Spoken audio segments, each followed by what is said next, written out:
Ya, ini kelihatan? Lihat, Dok.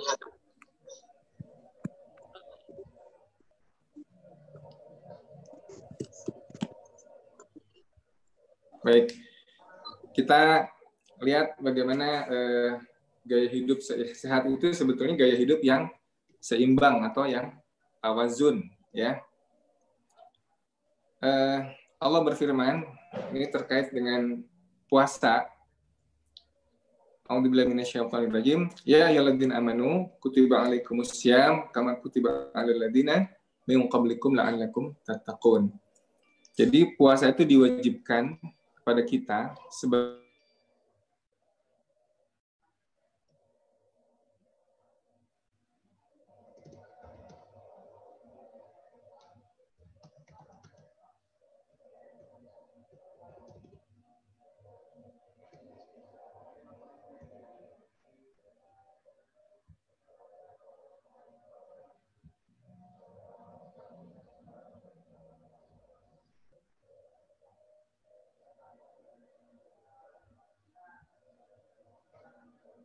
Mohon maaf, Dok.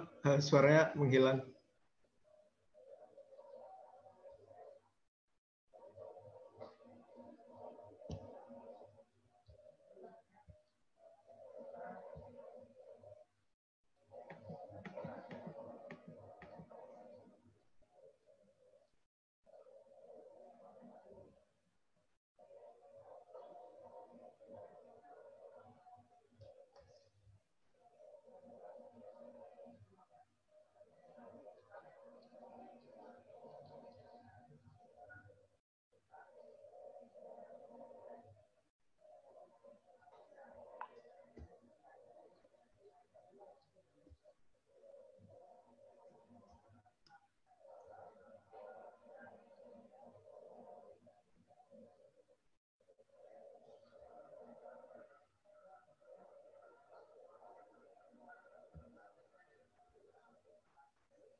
Halo.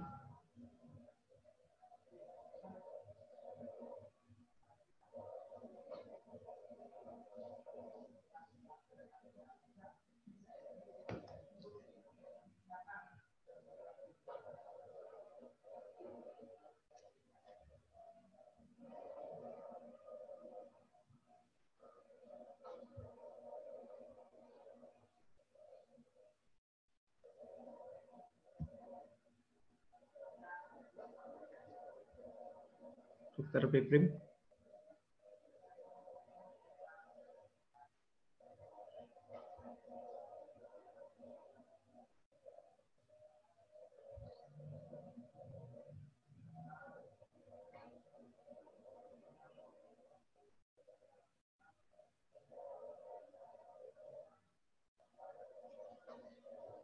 Permisi, Dokter Piprim. Halo, Dok. Suaranya tidak terdengar, Dok.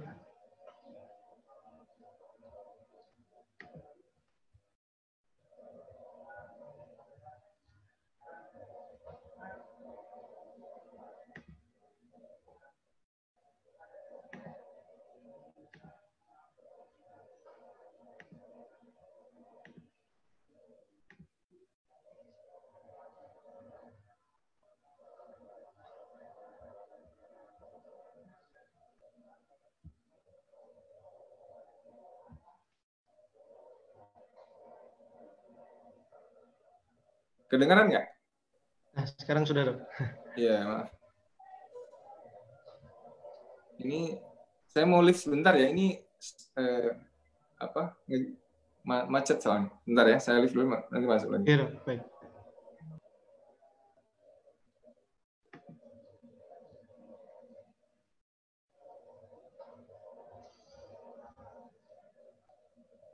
Harap ditunggu ya, teman-teman sekalian.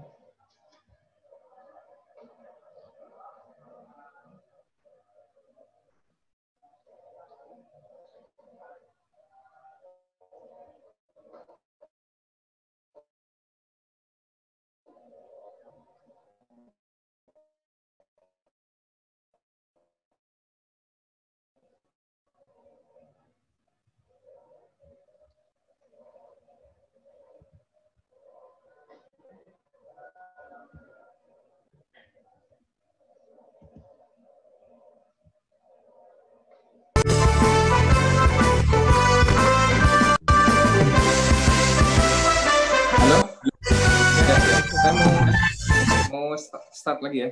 Bentar, Ya. mohon maaf tadi ada.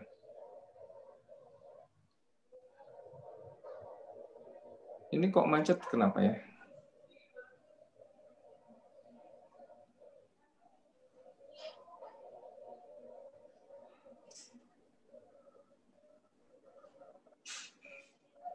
Bisa coba share layarnya dok yang baru. Bentar, saya live sebentar ya. Ini aduh ya Allah.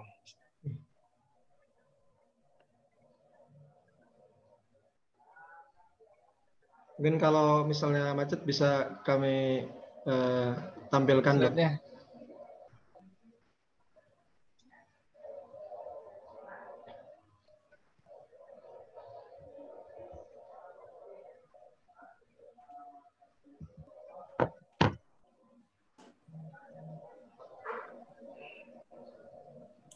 Ini saya nggak bisa share, kenapa ya? Coba dok, di share lagi dok. Tadi sudah saya putuskan ininya. Stop Ya, sharingnya. ya, ya. Oke. Ya.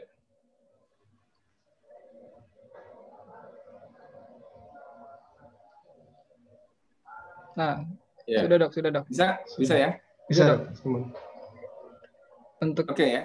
Jadi di antara keseimbangan itu adalah keseimbangan dalam makan dan minum ya. Ada satu ayat lagi yang menurut Imam Ahmad bin Hambal ini adalah rangkuman dari petunjuk tentang kesehatan dalam Al-Qur'an. Dalam separuh ayat surat Al-A'raf ini. Wakulu washrabu wala tusrifu innahu la yuhibbul musrifin. Ya, makan jangan berlebih-lebihan. Nah, ada satu kaidah penting dalam pola makan yang oleh Rasulullah SAW diajarkan kepada kita adalah ini tentang concern tentang masalah perut. Ya, tidak ada wadah yang dipenuhi anak Adam yang lebih buruk dari masalah perutnya. Nanti kita akan lihat ini sangat cocok dengan ilmu pengetahuan modern. Ya. Nah, apa defaultnya yang diajarkan Rasulullah SAW tentang makanan adalah hendaknya anak Adam mengkonsumsi beberapa suap makanan, beberapa suap aja untuk menguatkan tulang rusuknya. Ya, jadi nggak perlu makan itu berpiring-piring ya. 2 piring, kalau nggak 2 piring nggak kenyang gitu ya. Kalau memang tidak ada jalan lain sepertiga makan, sepertiga minum, sepertiga nafas. Nah, sekarang beberapa suap makanan ya itu mensyaratkan yang kita pilih harus yang kaya nutrisi dan bikin kenyang lama. Di antara 2 makanan ini ya, makanan yang ini nutrisinya tinggi ya, banyak sekali zat makronutrien yang bermanfaat untuk tubuh kita dan bikin kenyang lama. Tapi kalau Anda makannya ini ya cepat lapar lagi. Ya, nutrisinya nggak banyak, mungkin cuma gula doang. Ya, ada sedikit kacang ya misalkan ya. Tapi protein hewaninya nggak ada. Dan ini yang celakanya sering sekali kita makan pada masa-masa sekarang ini. Jadi kita sudah dari awal memang sudah keliru memilih jenis makanan sehingga tidak bisa atau susah menerapkan anjuran Rasulullah. Anak Adam itu makannya beberapa suap makanan saja untuk menegakkan tulang rusuknya ya. Nah, ini ada di slide sebenarnya orang yang paling kenyang di dunia, ada yang paling lapar dari kiamat. Ini tentang pro kami, ada satu nasihat dari Bapak Kedokteran Hippocrates ya. Setiap orang itu punya dokter dalam dirinya. Kita hanya harus membantunya bekerja. Jadi Hippocrates sudah tahu bahwa manusia itu punya sistem pertahanan dan keamanan yang luar biasa canggih. Yang dia diciptakan ya, laqad khalaqnal insana fi ahsani taqwim. Dia ciptakan dalam bentuk yang sebaik-baiknya sehingga punya sistem mekanisme pertahanan tubuh terhadap berbagai patogen yang sudah ada sejak dahulu. Ini mekanisme survival dari zaman nenek moyang kita dahulu. Ya. Dan maksudnya adalah ini adalah puasa, ya. Maksudnya ini puasa. Makan saat Anda sakit adalah memberi makan penyakitnya. Hippocrates ini sering puasa, dia hidup sampai usia 90 tahun. Ya. Terus Sir William Osler, father of modern medicine, dia bilang tugas dokter itu adalah edukasi, bukan meresepkan obat. Ini mohon maaf nanti kalau teman-teman yang akan jadi dokter, ya, adik-adik mahasiswa atau bahkan sudah jadi dokter, ya, cobalah kita banyakkan edukasi. Ya, jangan sampai baru pasien duduk di ruang praktek kita udah siap resep gitu. Di otak kita itu obat dan obat. Kita lupa bahwa untuk penyakit akut bisa jadi resep obat yang penting, tapi untuk penyakit degeneratif yang kronik bisa jadi cukup dengan mengubah lifestyle. Nah, ini akan kita lihat ya. Nih, fasting when sick, healing naturally. Jadi puasa pada saat sakit itu akan menyembuhkan secara alamiah. Ini kucing aja tahu, masa kita kalah sama kucing sama anjing nih ya. Kalau kita sakit malah dipasang NGT ya. Nah, ini yang saya pernah beberapa kali juga sampaikan bahwa binatang itu biasa puasa. Unta 40 hari puasa, penguin malah lebih lama 4 bulan tanpa makan cuaca dingin, beruang 3 bulan tanpa makan minum, ular, kura-kura, buaya, ini hiu, ayam juga bisa 3 minggu tanpa makan minum. Nah, manusia juga ternyata bisa lama, bisa 382 hari, ya. Sehingga dia kehilangan 125 kilo dari berat tubuhnya, lebih setengahnya, ya. Nah, ini saya ingin lihat. Hunter and gatherer, nenek moyang kita dahulu, ya, ketika zaman itu masih berburu, ya, dia selalu aktif hidupnya. Ya, bagaimana mereka belum sarapan, ya, belum sarapan pagi, mereka sudah harus mencari binatang buruan. Dan ini berlomba-lomba dengan kecepatan binatang, ya kan? Kalaulah manusia itu hanya bisa bekerja setelah sarapan, ya, punah manusia itu, ya kan? Oleh karena itu, ya, kita bandingkan dengan gaya hidup manusia sekarang. Ini kita coba hitung nih. Orang dulu tuh aktifnya, Masya Allah. Orang sekarang, ya, kita hitung coba. Makan pagi setengah jam. Di bis atau di angkot ya, atau di mana? Ke kantor 2 jam. Duduk di kantor 8 jam. Mengerjakan pekerjaan rumah 2 jam. Makan malam setengah jam. Di depan komputer nggak tahu berapa lama. Di depan TV 2 jam. Di main-main WA, jawabin WA 2 jam. Jadi 18 sampai 21 sitting time dalam sehari, ya. Sitting time-nya terlalu over, ya. Jadi ini yang bikin masalah juga, selain salah pilih jenis makanan, gerakan kita juga terbatas kan, ya. Kita itu terlalu banyak duduk walaupun usia kita masih muda. Kenapa? Karena memang tuntutan pekerjaan seperti itu, ya. Nah, oleh karena itu ada beberapa alternatif nih, ya.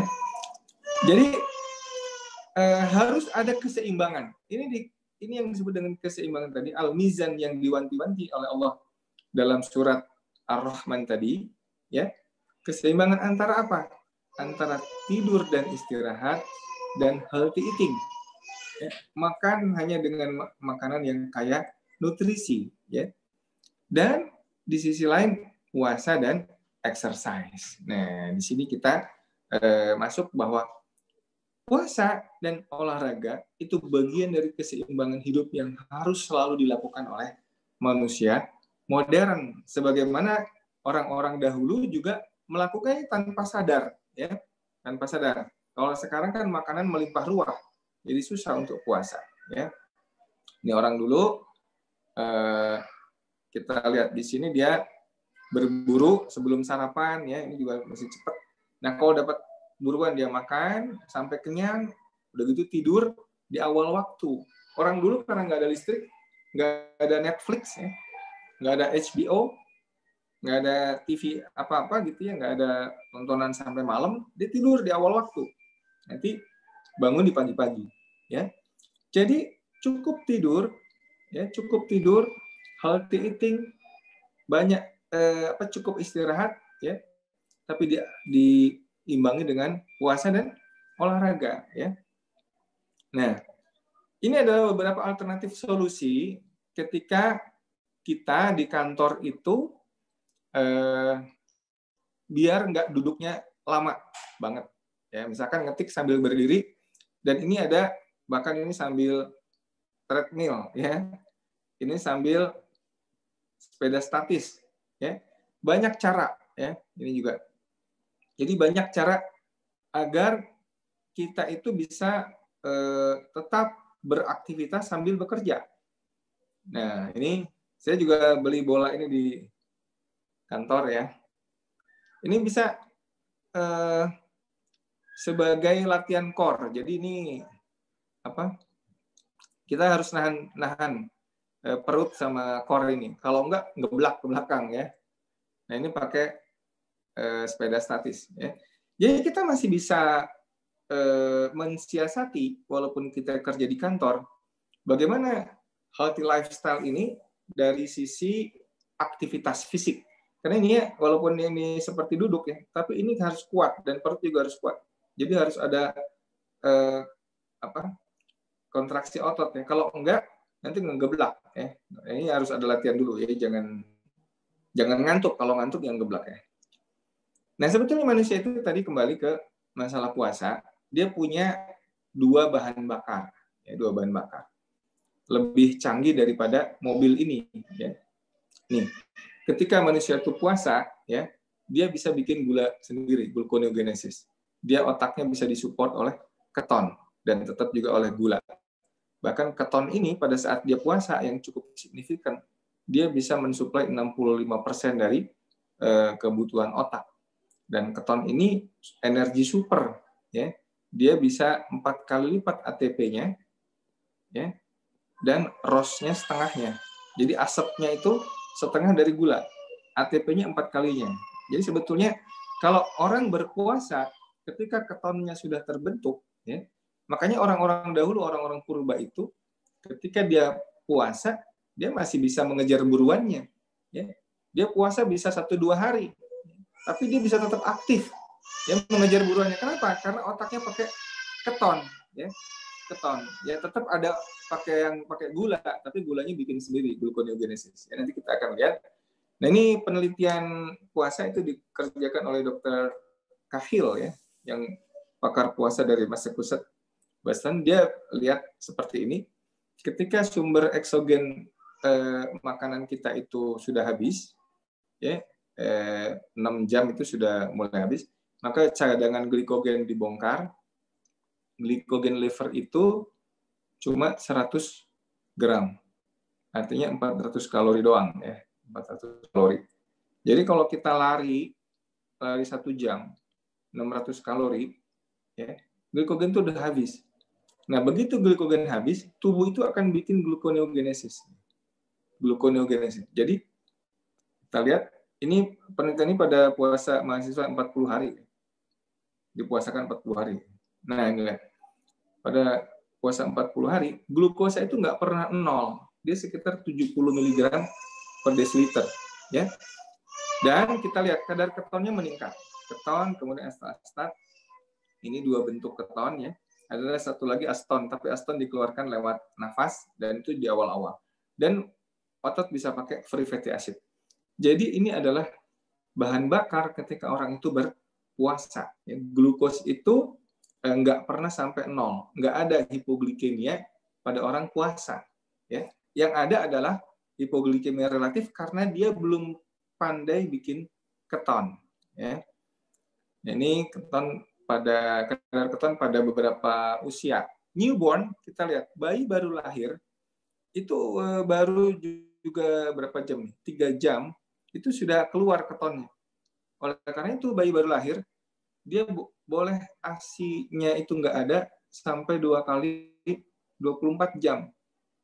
dia bisa puasa. Bayi baru lahir itu ketika ibunya belum sempat atau belum bisa memproduksi ASI yang cukup, kalau dalam konsep ASI eksklusif, boleh dikasih susu formula, biarin aja dia kuat untuk bertahan.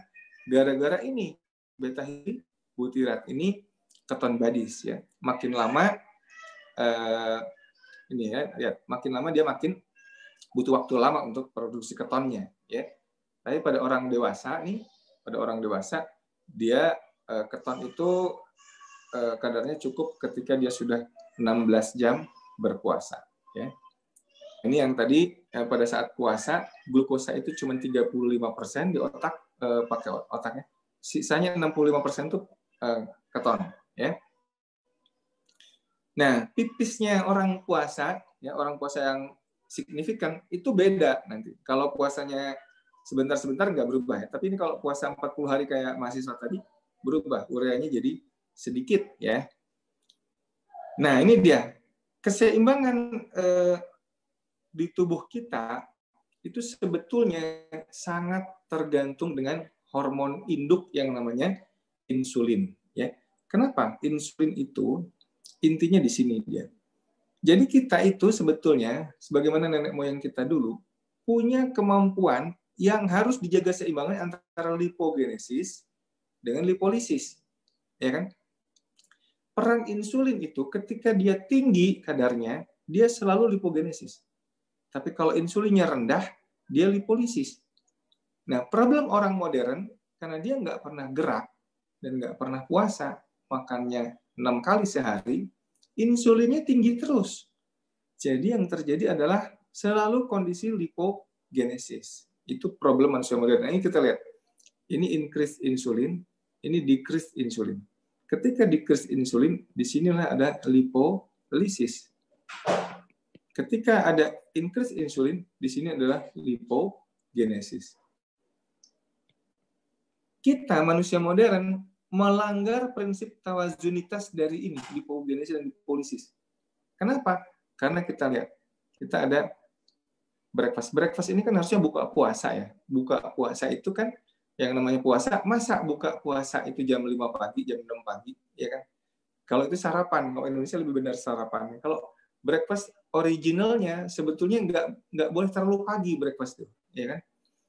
Nah, ini ada sarapan pagi, ada snack jam 10, makan siang, ada snack lagi, ada dinner, nanti ada snack lagi. Jadi selalu ada lipogenesis.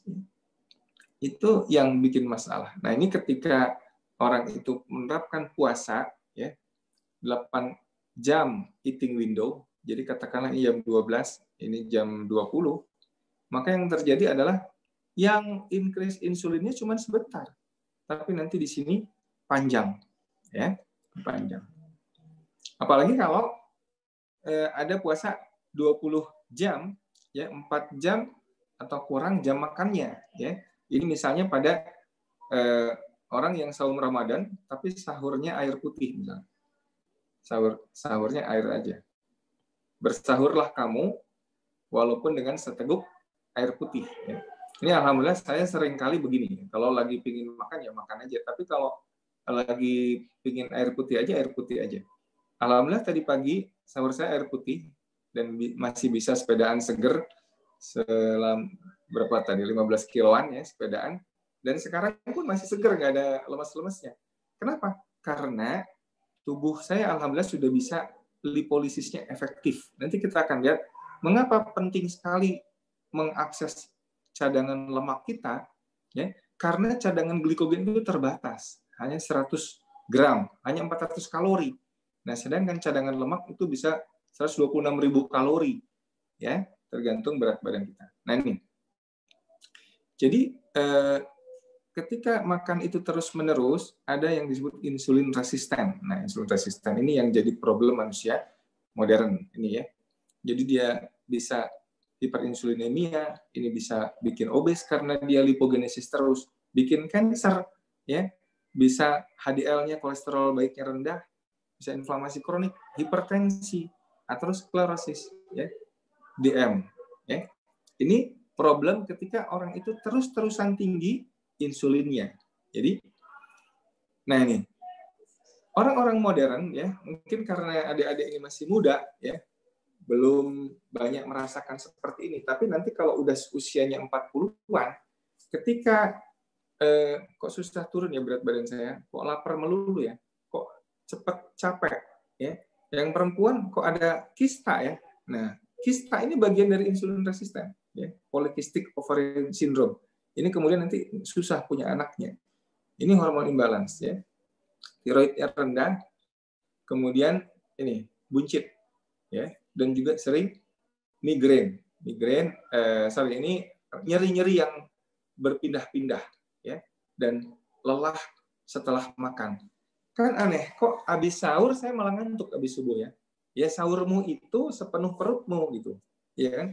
Bagaimana nggak ngantuk, orang sahurnya banyak banget makannya ya. Ini hiperglikemia, oksidatif stres, ini adalah akibat dari terus-menerus terjadi insulin yang tinggi ya. Ini glycation. Glycation adalah Maillard reaction. Jadi protein plus gula yang tinggi itu akan menempel kemana-mana. Ini yang kemudian menyumbat menjadi stroke, menjadi serangan jantung, dan seterusnya. Ini ages ini. Oleh karena itu orang diabetes sering risikonya kena stroke, kena sumbatan koroner, karena terjadi seperti ini ya. Ini glycation, kalau terjadinya ke liver, dia bisa bikin ini macam-macam hepatic inflammation, ke ginjal, ke white adipose ya, dan sebagainya ya. Ini bisa banyak inflamasi. Ini glycation aging, bahkan kulit pun dia bisa seperti ini ya. Aged itu menua ya. Juga mitochondrial dysfunction. Nah ini dia, karbohidrat cepat serap inilah makanan yang karakteristik tinggi energi, miskin nutrisi, bikin cepat lapar. Jadi adik-adik sekalian, kalau kita mau menerapkan ajaran Rasulullah SAW, makanlah beberapa suap makanan, nggak mungkin terpenuhi kalau makanan kalian adalah ini, ya. Makannya selalu begini, nggak mungkin terpenuhi, ya. Karena ini adalah miskin nutrisi, tinggi energi, ya. Kalorinya tinggi, dia bikin bisa 1000 kalori misalkan, ya. Ini nih bisa 1000 kalori, tapi nggak ada proteinnya, ya. Nggak ada lemaknya dia gula doang. Ya, gula doang ini juga sama ini ya. Nah, jadi ini akibatnya kalau kita makanan yang tadi itu terus blood sugar-nya meningkat, spike, kemudian dia turun. Nah, pas di saat inilah sugar crash namanya, orang itu akan ngantuk berat. Ya, jadi kalau sahurnya makanan yang tadi dan banyak sepenuh perutnya, maka pada subuh dia akan ngantuk, nggak bisa dibangunin, ya, ngantuk berat, ya, ada sugar spike di sini, ya. Ini juga saya alami dulu waktu masih gemuk, sering sekali ngantuk habis makan nasi 2 piring, ya. Nah ini dia, kenapa pilihan makanan kita itu sebetulnya komposisi yang ideal itu karbohidratnya harus nggak terlalu banyak. Karena begini, gula dan insulinnya akan tinggi oleh karbohidrat refined carb, karbohidrat terserap ya, yang ada dalam makanan olahan-olahan kita. Tapi kalau lemak dia nggak banyak berpengaruh ke insulin. Protein itu moderate ya. Jadi ini dia. Orang-orang yang selalu makan, ini gambarannya glukosa dalam darahnya penuh, insulin ini seperti Pak polisi atau petugas yang mendorong gula masuk ke sel-sel tubuh, ya. Nanti insulinnya ini butuh banyak, dia hiperinsulinemia. Kemudian karena ini sudah penuh, maka ada resisten insulin, ya. Sel-sel tubuh udah penuh oleh gula, walaupun didorong-dorong oleh insulin dia resisten. Ya, kenapa? Karena nggak bisa masuk lagi, sudah penuh. Resisten insulin inilah cikal bakal sindrom metabolik. Ya. Nah, jadi kalau kita terus-terusan makan, tubuh kita seperti dapur yang kotor. Ya. Nah, ketika kita puasa, ada yang disebut dengan istilah autophagy. Ini jam berapa ya? Sudah selesai belum? Jam 10.38, Dok. Sedikit lagi ya. Oke. Jadi, autofagi adalah mekanisme recycle sel-sel tubuh kita pada saat defisit kalori pada saat nggak ada makanan atau minuman apapun, apalagi seperti bulan Ramadan ini, ya, seperti bulan Ramadan ini. Jadi ketika tidak ada kalori, tubuh itu pintar, dia akan melirik apa saja yang bisa dijadikan makanan oleh tubuh kita itu, ya. Nah ini yang membahas anoreksia, associated sickness associated anoreksia. Jadi rasa tidak mau makan pada saat sakit. Ya. Ini adalah insting alamiah pada manusia atau makhluk hidup yang sakit, ya. Agar apa? Agar autofaginya terjadi.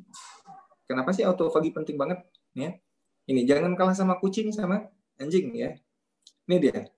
The mucosal immune system and its regulation by autophagy. Adik-adik mungkin tahu, kita itu punya sistem mukosa, ya, yang luasnya itu 400 meter square. Jadi ada yang ngitung 1,5 kali lapangan bola, ya.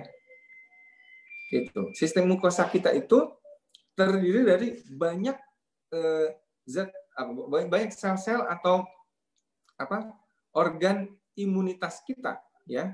Nah, ini lihat, ketika orang itu rajin puasa, dia punya sel imunitas yang sehat, enterositnya, goblet selnya, Paneth cell, ya. Ini DC selnya, ya, DC ini dendritic cell, ya, ada makrofag dan dendritic cell, T cell, plasma cell.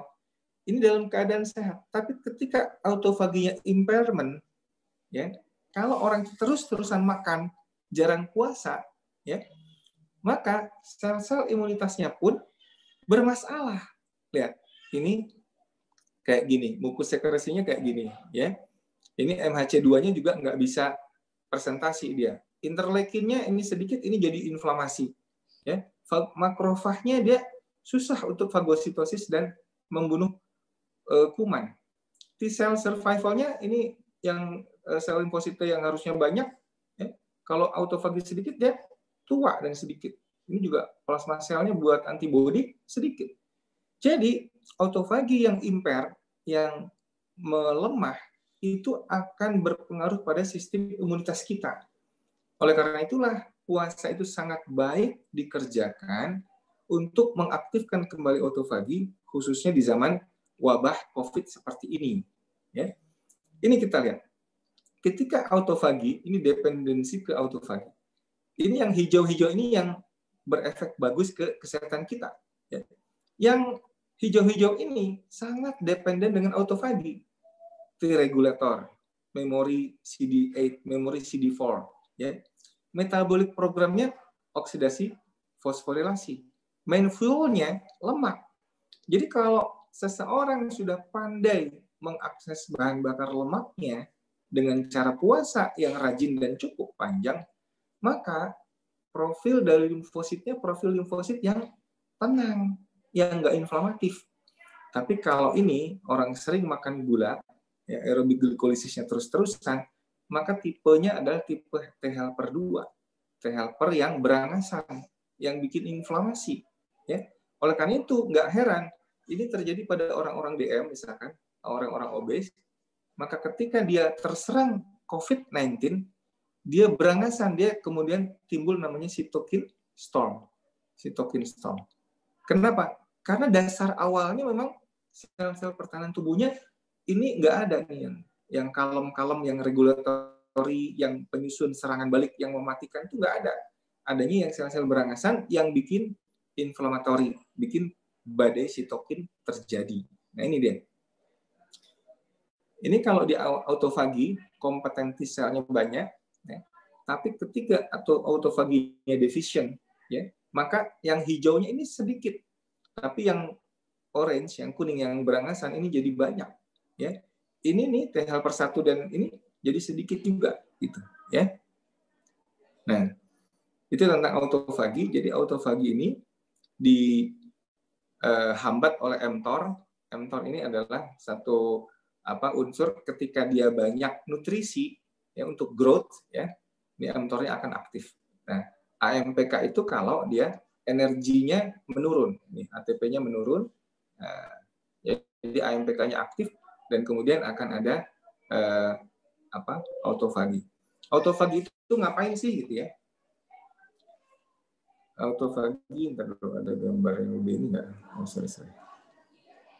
Balik ke sini ya. Nah, ini dia. Nah, ketika autofagi itu adalah recycle. Jadi, recycle itu misalkan gini ya, ada protein yang rusak, salah cetak misalkan. Sel-sel tubuh kita tuh nukleusnya, masih ingat nggak ada DNA, RNA, ya? Dari nukleus DNA itu kan nanti ada RNA, ada messenger RNA, ya kan? Dia ada Golgi, ada endoplasmic reticulum. Nah, dia mencetak protein, ya, untuk apa? Untuk hormon, untuk segala macam. Halo?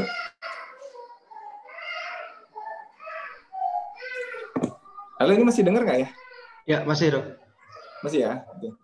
Nah, protein salah cetak ini, kalau dia sering-sering puasa, maka dia akan dihancurkan melalui autofagosom ketemu dengan lisosom. Ini namanya autofagolisosom. Autofagolisosom ini autofagi. Nah, nanti didegradasi, proteinnya itu dihancurkan, asam aminonya di recycle. Ya. Tapi kalau protein salah cetak ini nggak di-recycle, ya, orang itu makan terus, ya, dan jenis makanan yang seperti tadi itu, ya, apalagi dia sudah tua, ya, ini proteinnya kebetulan kelebihannya di otak. Inilah yang bisa bikin yang disebut dengan Alzheimer, ya, pada orang-orang sepuh yang sering pikun. Jadi pikun, mungkin bukan pikun gara-gara usia yang memang aging ya, tapi pikun sebelum waktunya karena Alzheimer. Ini karena mekanisme autofaginya nggak jalan, ya, nggak jalan. Nah, sekarang kita lihat pada xenofagi. Xenofagi itu ketika dia fagositosis patogen. Ini bisa virus, ya, namanya virofagi. Kalau virus itu masuk, ketika orang itu sedang puasa, autofagi mode on, maka virus itu akan langsung ditangkap oleh vesikel, kemudian dihancurkan, ketemu dengan lisosom, autofagolisosom lagi, dihancurkan di sini. Protein virus itu, ya, nanti akan jadi diekspresikan MHC kelas 2 nih, yang dia akan memberitahu informasi ke sel limfosit CD4. CD4 ini kita tahu bahwa dia adalah generalnya limfosit yang akan mengatur serangan balik ke virus-virus yang lain yang akan masuk. Ya, itulah sebabnya, ya, virus ketika sedang autofagi, ya, ketika dia puasa, ya, dia bagus mekanisme ini adaptive immunity, ya, ini adaptive immunity. Adaptive immunity-nya jalan, mucosal immunity-nya juga jalan, tadi yang di awal tadi. Maka 80% orang yang sehat itu ketika dia kena SARS-CoV-2, ya kan, SARS-CoV-2, dia asimptomatik atau gejalanya ringan, ya, nggak ada gejala, ya, nggak ada gejala, dia ringan. Tapi 15-20% orang-orang yang dengan metabolic syndrome, yang gangguan imunitas dia nggak pernah autofaginya nggak jalan, ya, maka yang ini bisa berat terkenanya, ya, karena apalagi virus SARS-CoV-2 ini dia butuh glukosa, nanti ada slide-nya ya. Ini autofagi infeksi virus, ini dia. Autofagi itu pentingnya ketika sudah ada autolisosom, ya, dia adalah mempresentasikan virus ini ke ini. Ini paling penting di sini. Ya, juga ke CD8, dia bisa juga. Dia penting sekali karena begitu ada autofagi, ya, si jenderalnya pasukan khusus adaptive immunity itu dia terbangunkan, terinfokan, ada serangan musuh nih, ayo siap-siap. Tapi ketika autofaginya tidak jalan pada orang-orang diabetes yang gula darahnya selalu tinggi, autofaginya nggak pernah bisa, maka virus itu berbiak di sini. Dia berbiak di sini, berbiak banyak, ya, tanpa si CD4-nya tahu bahwa di sel itu sudah dibajak oleh virus untuk replikasi virus dan untuk memperbanyak diri dari musuh yang masuk itu. Jadi oleh karena itu cytokine storm itu banyak terjadi pada orang-orang yang diabetes, obesitas dan sebagainya tadi ya. Nah ini hitung-hitungannya masih lama, tapi angkanya nggak berubah. Sebetulnya di New York misalkan kematian itu 8%, ya, sekitar 8% gara-gara COVID ya. Ini strukturnya ya, ada reseptor dan COVID itu jadi virus itu ada yang pakai karbo, ada yang pakai protein untuk replikasinya. SARS-CoV-2 ini dia pakai jalur glukosa.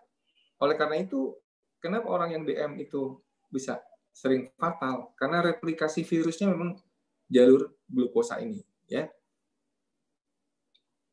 Nah ini saya kira adik-adik mungkin sudah lebih banyak baca tentang ini, replikasi dulu dipresentasikan ke cellular immunity dan humoral immunity, ya. Tetapi ketika presentasinya ini gagal, dia bisa bikin cytokine storm, ya, dan kemudian damage karena disregulasi respon imun, ya.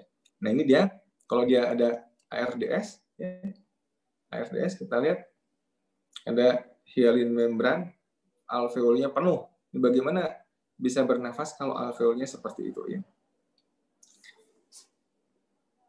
Ini hyalin itu asalnya juga dari metabolisme glukosa. Nah ini kita akan lihat obesitas. Obesitas itu masalah utama pada COVID ya. Jadi ini risiko obesitas, saya akan cepat aja, ternyata pada infeksi influenza juga sama. Nah ini dia, obesity itu merubah jenis makrofag. Makrofag ini kalau orang langsing, ini orang obes. Strukturnya pun berubah, coba lihat. Jadi ketika ada infeksi, dia akan cepat ini. Nah ini dia, ini obes, ya. Lihat, obes state itu makrofagnya M1 dominan. Kalau ini M2 itu dia anti-inflamatori. Kalau ini pro-inflamatori.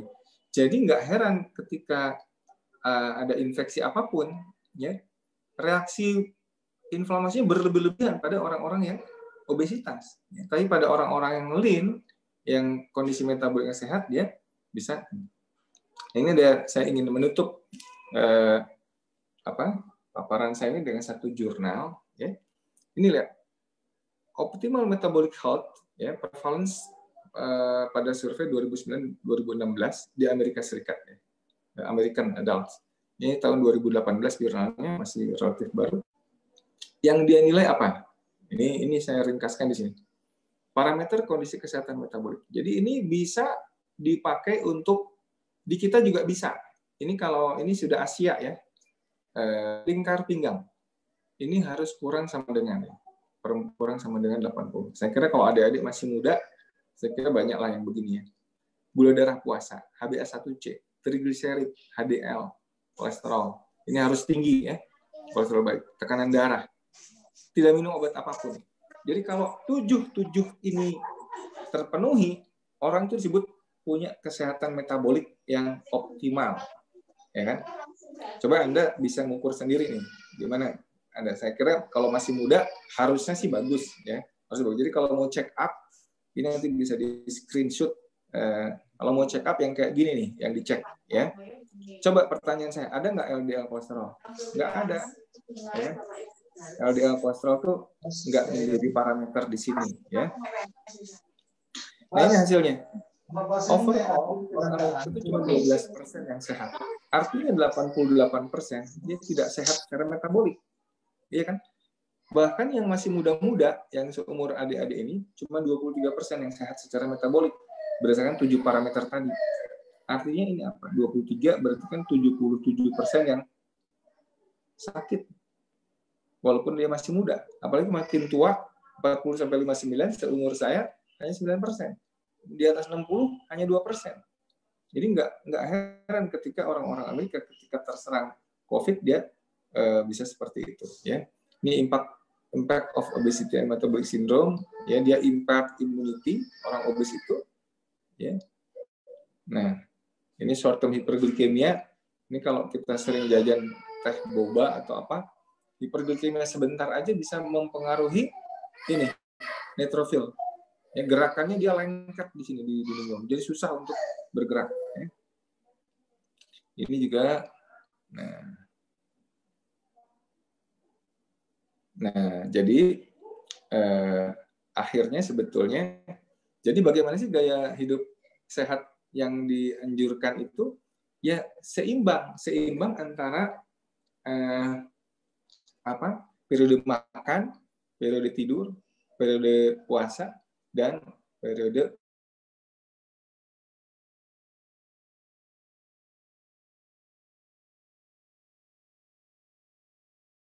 permisi dok, suaranya menghilang. Cek. Halo, dokter.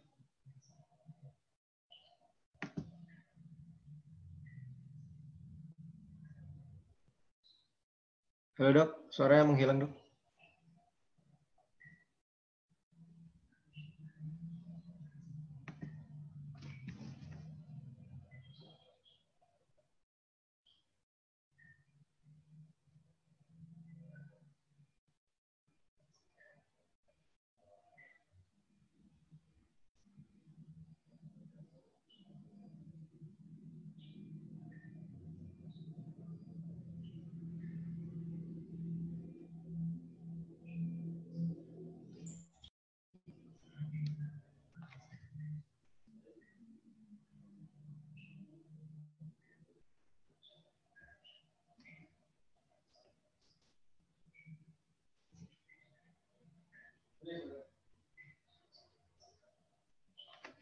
Halo.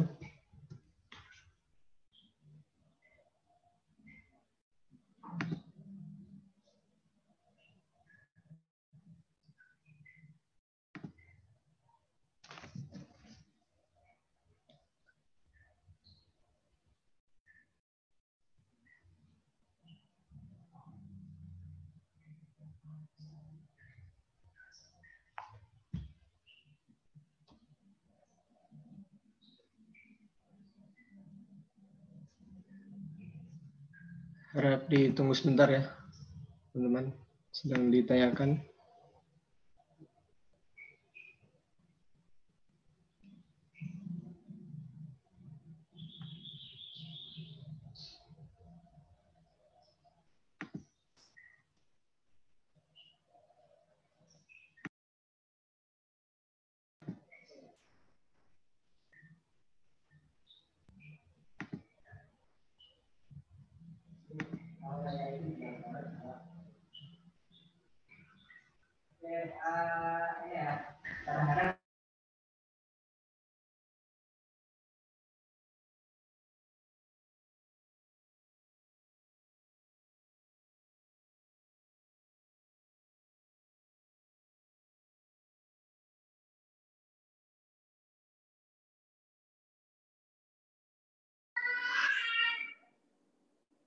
halo.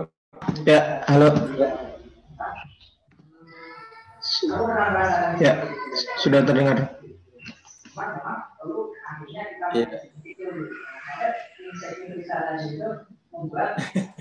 Ini gangguan lagi ya. Ini nggak bisa dihapus ya? Ini sharing saya nih.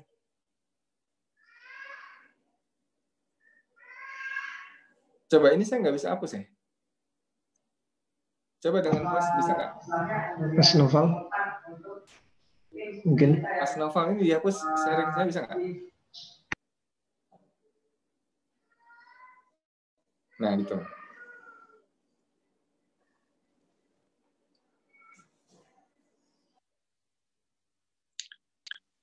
Ya.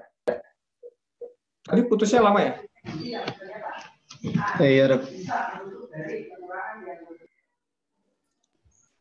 Ya. Atau mungkin ke pertanyaan ya, Dok? Ya, ke pertanyaannya deh. Oke. Ini sudah banyak sekali pertanyaan dari teman-teman yang bergabung dari Zoom terlebih dahulu mungkin ya. Jadi tadi sudah disampaikan ya dari Dr. Piprim bahwasanya tidak ada wadah yang dipenuhi anak Adam yang lebih buruk dari perutnya tadi. Ambil dari hadis dan juga sebenarnya untuk mengkonsumsi makanan itu tidak perlu banyak gitu, tapi yang kaya nutrisinya dan juga bisa menyebabkan kenyang yang lama. Dan gaya hidup yang sehat itu adalah yang tawazun, yang seimbang antara makan dan tidur dan juga puasa dan juga olahraganya begitu. Mungkin selanjutnya untuk lebih detailnya, ini ada pertanyaan Dok dari teman-teman. Mungkin yang sama-sama yang mirip-mirip pertanyaannya akan digabungkan saja ya Dok. Ya, silakan. Yang pertama ini, apakah olahraga bisa dilakukan saat puasa? Dan waktu terbaik seperti apa untuk olahraga saat berpuasa? Jam berapa? Duduk. Halo, masih dengar ya? Ya. Ya, olahraga pada saat puasa justru bagus banget. Ada yang namanya misalnya fasted exercise. Fasted exercise ini olahraga yang memang dilakukan pada saat puasa. Kenapa bagus? Karena olahraga itu kan membakar kalori, ya kan? Membakar kalori pada saat kita nggak makan apa-apa, ya kan? Ini sangat memperkuat autofaginya. Jadi si recycle sel-sel tua itu akan diperkuat ketika kita olahraga pada saat puasa. Hanya masalahnya, udah biasa belum, gitu kan gitu. Udah biasa belum? Kan masalahnya kita nggak terbiasa untuk olahraga di saat puasa. Apalagi gaya hidup sebelumnya juga nggak pernah olahraga gitu. Jadi kalau orang yang sudah biasa olahraga, ya alhamdulillah saya itu masih tadi pagi itu walaupun sahurnya air putih masih bisa naik sepeda 15 kilo yang nggak ada apa-apa gitu, biasa aja gitu. Sekarang kan juga nggak ada kelihatan apa-apa capek kan. Itu biasa ketika kita memang sudah biasa untuk berolahraga. Nah kalau nggak terbiasa olahraga ya jangan langsung olahraga di bulan puasa, ya kan? Mungkin diawali dengan olahraga ringan menjelang buka puasa, ya. Atau pada saat habis tarawih kita olahraga. Olahraganya seperti apa yang dianjurkan? Olahraga yang dianjurkan olahraga resisten sebetulnya, ya. Jangan hanya olahraga kardio. Olahraga kardio itu ya kayak sepedaan, kayak apa? Jogging gitu ya. Olahraga resisten itu olahraga beban, ya. Kayak squat, push up, pull up, ya, lunges, ya, yang kayak gitu-gitu, atau pakai dumbbell, ya, barbell. Mulai dengan beban yang ringan-ringan dulu, tapi ini sangat bagus untuk meningkatkan optimalisasi metabolisme kita, ya. Artinya ya digabung dengan sepedaan gitu juga boleh, cuman jangan mengandalkan hanya bersepeda dalam olahraganya. Jadi gitu ya, olahraga silakan tergantung kebiasaannya. Ada lagi? Baik, terima kasih Dok. Pertanyaan selanjutnya, bagaimana manajemen makanan saat sahur dan berbuka puasa pada anak-anak yang sedang dalam masa pertumbuhan? Apakah sama dengan orang dewasa? Ya, sebenarnya anak-anak juga sama. Tumbuh itu dia butuh nutrisi yang bagus, ya. Kalau tubuh itu dia membacanya ATP sebetulnya, ATP. Tapi untuk tumbuh itu butuh asam amino, ya. Esensial, ada asam amino esensial, ada 9 itu asam amino esensial. Kemudian juga lemak esensial itu adalah omega 3, omega 6. Jadi sebetulnya untuk tumbuh itu mesti dicukupi kebutuhan protein hewaninya. Ya, protein hewani dan lemak sehatnya dicukupi, ya. Karbohidratnya boleh, tetapi jangan fokus di refined carb tadi. Karena ketika anak-anak kita dijejali dengan makan makanan yang mengandung banyak makanan refined carb yang berupa jajanan yang kayak tadi saya bilang itu, maka dia dalam waktu cepat akan bisa obesitas dan kemudian akan terjadi diabetes mellitus pada usia yang relatif dini. Ya, jadi pola makan anak-anak itu sangat menentukan untuk kesehatannya di masa tua. Ya. Jadi seperti itu. Jadi fokuskan di banyak protein hewani, ya, kemudian lemak sehat seperti minyak zaitun, ya, lemak hewani, kemudian juga santan, minyak kelapa, VCO, itu minyak-minyak yang penting untuk kesehatan jantung kita. Jangan salah kaprah ya. Dulu kan kita dibilang lemak itu bikin serangan jantung. Sebetulnya yang menyumbat itu adalah kelebihan gula dan tepung yang kita makan. Itulah yang bikin trigliserid tinggi dan ditimbun jadi lemak. Tadi kan gara-gara insulin yang tinggi terus akan ditimbun jadi lemak. Jadi itu pada anak-anak cukupi kebutuhan protein hewaninya dengan optimal. Kalau dia belum kuat puasa, jangan dipaksa puasa. Karena puasa itu harus happy, harus senang, supaya dia bisa menikmati beribadah. Ya. Saya kira itu. Ya, baik. Terima kasih dok. Untuk pertanyaan selanjutnya, tadi ada pernyataan makan saat sakit memberi makan penyakit. Apakah ini berlaku untuk semua penyakit, dok? Bagaimana dengan orang sakit lalu membatalkan puasanya? Sesuai Quran surat Al-Baqarah ayat 184.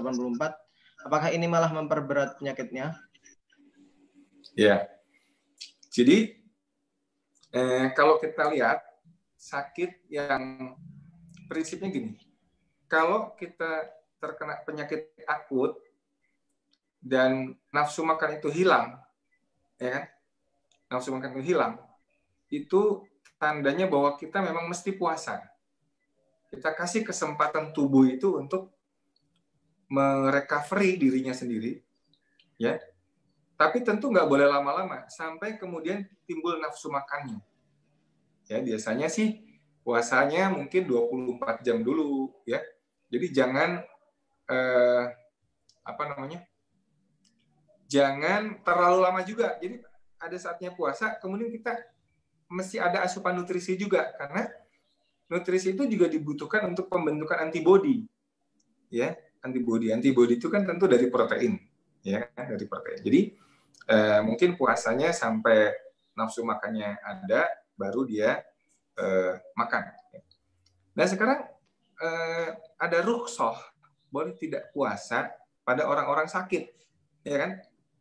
Ini jangan dikeliru artikan. Artinya gini, kalau orang memang sakit, ya, orang sakit tua, ya, dan kemudian dia nggak kuat untuk berpuasa, ya, itu diberi rukhsah untuk berbuka puasa, ya, berbuka puasa.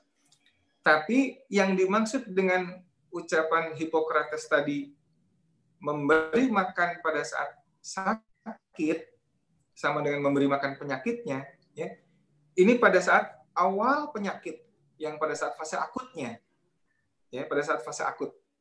Jadi itu namanya sickness associated anorexia. Ini sebenarnya harus kita manfaatkan untuk dia bisa autofagi tadi, ya. Tapi pada saat-saat dia sudah pulih, ya, sakit kemudian dia sudah pulih, dia butuh nutrisi yang memadai, ya, jadi pada saat dia fase konvalesen, memang dia nggak boleh puasa kepanjangan, kelamaan. Nah ini mungkin rukhsah ini dibutuhkan untuk orang-orang yang sedang butuh konvalesen dan dia butuh nutrisi yang cukup untuk membuat antibodi pasca dia sakit tadi. Ya, jadi memang lihat bahasa tubuh kita itu seperti apa. Kalau sedang anoreksia, sedang nggak mau makan, itu saatnya puasa. Puasa dan istirahat. Kalau sedang sehat, puasa dan olahraga. Ya, kalau sehat, puasa olahraga. Kalau sakit, puasa dan istirahat. Jadi pada saat dia butuh recovery, dia yang butuh nutrisi yang cukup. Ya, jadi selang-seling gitu. Jangan puasa kelamaan juga. Tapi jangan juga makan kebanyakan juga. Ya.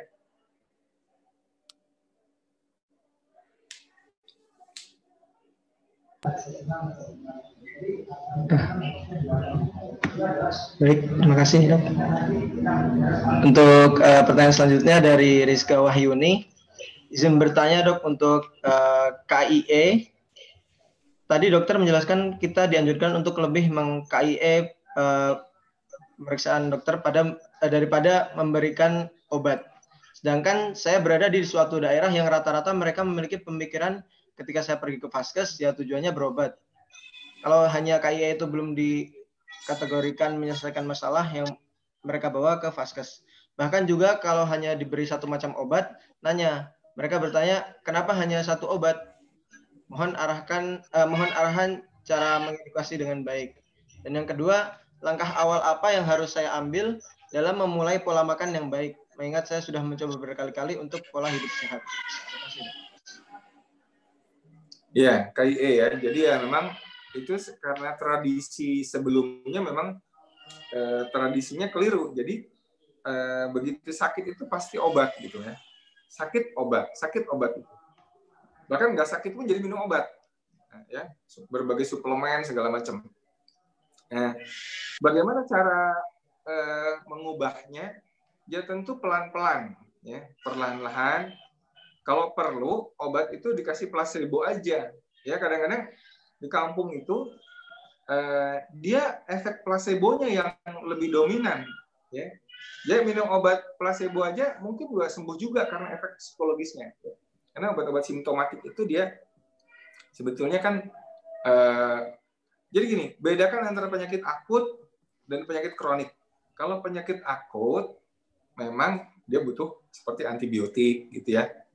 Dia butuh seperti itu. Tapi kalau penyakit kronik yang gara-gara lifestyle, itu edukasi dia butuhnya. Itu loh.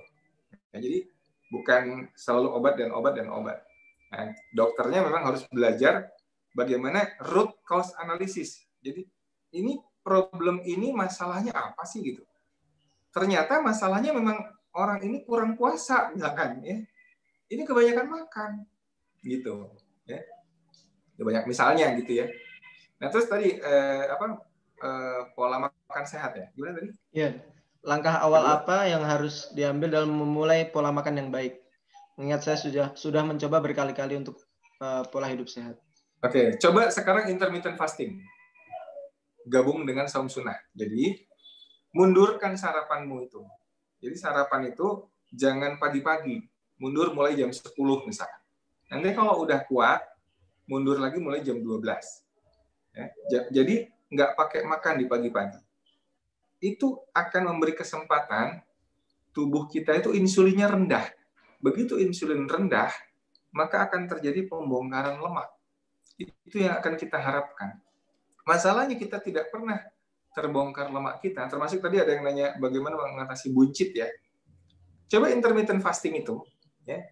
Plus nanti hindarkan makanan yang saya sebut tadi, yang miskin nutrisi, tinggi kalori. Ya, aneka makanan yang pokoknya jajanan yang di minimarket itu deh, ya, yang banyak mengandung gula dan tepung. Ya. Beralih ke real food. Real food itu makanan alamiah, ya, seperti telur, ikan, ya, ayam. Kalau lagi banyak duit daging, saya kira di Solo banyak tengkleng ya, tengkleng gitu ya. Apalagi makanan-makanan alami yang bukan makanan pabrikan itu insya Allah lebih menyehatkan dan lebih bikin kenyang dan bikin langsing. Ya. Jadi gabungan antara intermittent fasting nanti dengan makanan yang lebih alami. Saya kira itu. Baik dok, terima kasih. Untuk pertanyaan selanjutnya dari Jufrialdi Aldi. Assalamualaikum dokter, izin dokter bertanya, bagaimana manajemen puasa bagi wanita menyusui? Terima kasih. Ya, wanita sedang menyusui itu ada rukhsah untuk tidak berpuasa. Kenapa? Karena puasa ini kan sedang katabolik ya. Puasa ini kan katabolik. Jadi sedang membongkar-bongkar energi tubuh. Padahal pada saat menyusui, dia sedang butuh tinggi nutrisi, tinggi kalori untuk menyusui bayinya, ya kan? Jadi prinsipnya wanita menyusui itu boleh tidak berpuasa. Tetapi seandainya mau tetap berpuasa, nanti mesti dilihat kesanggupannya dan kecukupan kalori dalam 24 jam. Jadi kalau tadi misalkan saya bilang kalau bisa sahur air putih aja. Tapi kalau pada wanita menyusui nggak boleh. Sahurnya harus kaya nutrisi. Ya. Makan ayam, makan ikan, makan telur, ya. Jadi dia harus tinggi nutrisi dan banyak minum, ya kan? Sayuran hijau, ya, minum banyak pada saat buka dan saat sahur, ya, mesti banyak. Kalau tetap mau puasa. Kalau wanita menyusui jangan sahur air putih doang, karena nanti nggak cukup proteinnya untuk ASI-nya, ya. Itu kalau dia tetap mau menyusui. Kalau enggak pun agama ini memberi rukhsah untuk tidak berpuasa pada wanita menyusui, ya. Baik, ke pertanyaan selanjutnya ya dok, dari Femi Dwi Aldini. Jadi benarkah misalkan seseorang sering berpuasa, glukosanya baik untuk pasien kanker? Ya, kalau pasien kanker ini tergantung juga ya fasenya apa. Karena kanker juga udah nggak mau makan sebetulnya. Kalau pada pasien kanker itu ada penelitian,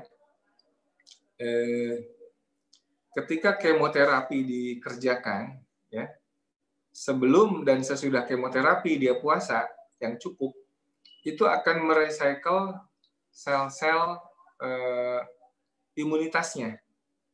Jadi kemoterapi plus puasa itu membuat, kan gini, kemoterapi itu kan dia menghancurkan sel kanker dan sel sehat kan.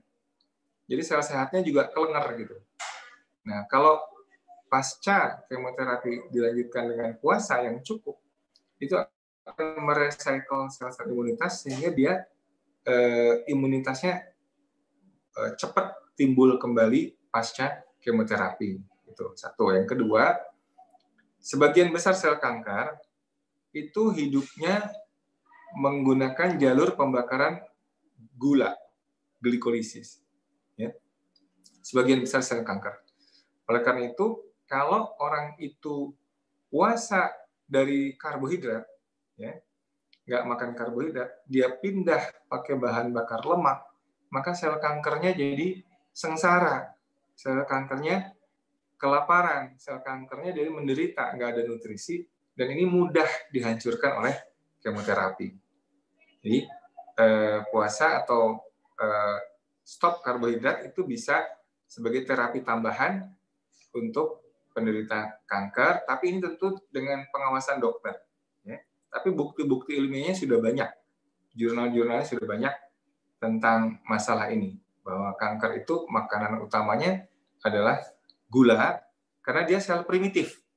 Kalau sel primitif itu dia nggak punya mitokondria. Nah, lemak ini kan diolah di mitokondria. Dia pakai jalur glikolisis yang anaerob kalau metabolisme kanker itu. Sehingga kalau dia dipuasakan dari gula, ya, maka dia bisa menderita sel-sel kanker. Ya. Apa lagi? Baik, terima kasih. Selanjutnya dari Yanasta Yudo Pratama, dok. Assalamualaikum warahmatullahi wabarakatuh, Dokter Piprim, spesialis anak. Izin bertanya, dokter, apakah benar ketika kita berpuasa dapat meningkatkan imun dan berperan dalam mencegah atau proses penyembuhan COVID-19? Iya, iya betul sekali. Jadi COVID ini kan problemnya adalah disregulasi respons imun. Artinya ada respons imun yang nggak seharusnya terjadi pada sebagian kecil orang sebetulnya. Yang disregulasi respon imun itu kan pada orang yang dengan komorbid, ya kan? Komorbid, jadi seperti orang diabetes, orang hipertensi, orang obesitas, yang memang sistem imunnya itu sudah nggak benar di awal. Kalau pada orang sehat, yang metabolisme bagus, COVID ini asimptomatik, atau dia gejalanya ringan saja. Nah, pada orang-orang yang sudah mulai simptomatik, sebetulnya ketika dia, ini orang yang COVID ini, saya pernah ketemu, dia sebenarnya nggak nafsu makan. Ketika pada saat itu diikuti dengan puasa, ya, apakah 16 jam, 18 jam, atau 24 jam, nanti kemudian pada saat buka puasa dia diberi nutrisi yang berupa protein hewani, ya, itu bisa membantu supaya tidak terjadi cytokine storm, supaya tidak terjadi replikasi virus yang berlebihan, kan gitu. Nah, ini yang prinsip puasa adalah meningkatkan autofagi dan kemudian juga meningkatkan tadi antigen presenting cell-nya. Jadi dengan autofagi tadi si virus itu dipresentasikan ke CD4 supaya CD4 itu menyusun pasukan khusus lah untuk menghadapi COVID ini. Kira-kira begitu. Gampangnya itu seperti itu. Jadi MHC kelas 2-nya itu bisa untuk presentasi menarik ke CD4 itu untuk ada, dan dia bisa siap-siap untuk menghadapi serangan. Kira-kira begitulah dengan puasa itu. Kalau orang itu nggak puasa, gula darahnya tinggi, autofaginya nggak jalan, replikasinya jalan terus, sel pasukan khusus kita kedodoran. Begitu banyak, kita nggak sempat lagi untuk melawan. Akibatnya malah inflamasi di mana-mana dan terjadi ARDS tadi. Jadi, kapan timing puasa? Pada saat awal gejala itu terjadi, ya. Itu kira-kira seperti itu yang bisa disampaikan, ya. Baik, untuk pertanyaan selanjutnya dari Endaruji Setiadi. Assalamualaikum warahmatullahi wabarakatuh. Maaf, mau bertanya, Dok.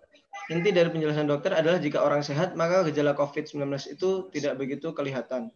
Sementara orang dengan DM resikonya tinggi sekali untuk meninggal.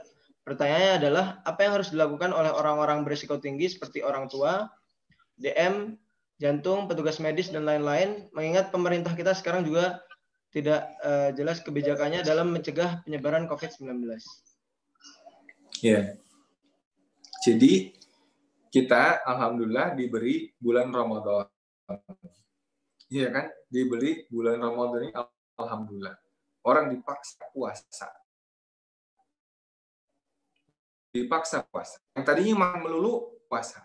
Setidak-tidaknya ya insya Allah saat COVID itu mampir, ya kan, kita tidak menjadi tuan rumah yang menyenangkan buat si COVID itu, ya.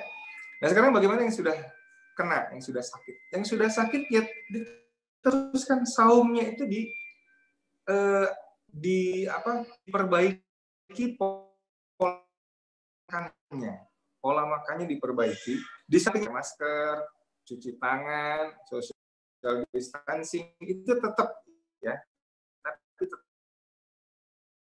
Tapi ya, naudzubillah, andai orang-orang kita itu kena COVID, andai ditakdirkan, maka begitu gejala awal, hal yang harus dilakukan, ya, ketika dia kehilangan nafsu makan, puasa dulu. Ya, puasa berapa lama? Kalau kuat 24 jam lakukan. Tapi begitu 24 jam beri makan, ya seperti telur atau ikan atau ayam yang tidak meningkatkan darah. Kenapa? Kalau dikasih nasi banyak misalkan, nanti takutnya nih si replikasi virus itu kan glukosa. Kalau dikasih protein, kita tujuannya memberi nutrisi tubuh untuk antibodi. Kalau bisa itu puasa lagi, buka puasa. Insya Allah 3 hari dia berpuasa, itu kita akan menghambat replikasi virus di fase awal. Ketika virus itu sudah mulai masuk gejala. Itu kira-kira peran puasa pada ini. Ya, jadi istilahnya ketika kita nanti sudah lockdown-nya sudah dilepas, ya. Kalau lockdown sudah dilepas, orang bebas berkeliaran kemana-mana, maka kita harus siap dengan COVID itu menulari kita. Kita harus siap. Tapi kalau COVID itu masuk ke tubuh kita, kita harus tahu apa yang harus kita lakukan. Ya. Bukan dengan obat atau bukan dengan apa. Dengan puasa itu yang efektif, ya, insya Allah, dalam mengatasi gejala awal. Kalau nanti udah berat ya tentu harus butuh pertolongan medis, ya. Tapi kalau baru jadi PDP awal-awal, ya baru mulai batuk-batuk, biasanya kan batuk kering dulu, ya nggak enak makan, saja itu rasa kita harus puasa, ya.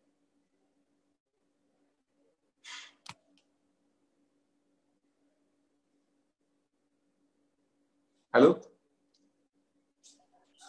Baik dok.